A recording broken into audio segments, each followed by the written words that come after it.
kawitane dicopot nyamuk. Ora umum. Dagelan siji iki ra umum. Lah ya. Umume kuwi kodhok mangan nyamuk. Nyapa kok percil dipangan nyamuk? Ngene lho. Ceritane ngene. Kan nyamuke dipangan mbokku. Oh iya dipangan kodhoke. Mari ngono nyamuke kuwi nesu terus mangan anake kodhok.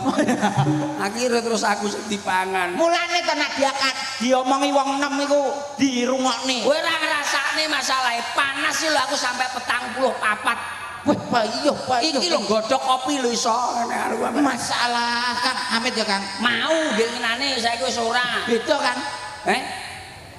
Apa? Piye? Oh wis padha. Lah wis nggo padane sing ngisor iki jane kok iki bocah iki jane. Oh iki Maksudnya wis normal. bocah lak rong taun nglakoni ya kaya awakmu ngono kuwi. Iki ki aku jane saiki lemes sebab apa aku lemes-lemes kok rene iki nyapa? Sebabe awakmu wis seduluran karo masyarakat kene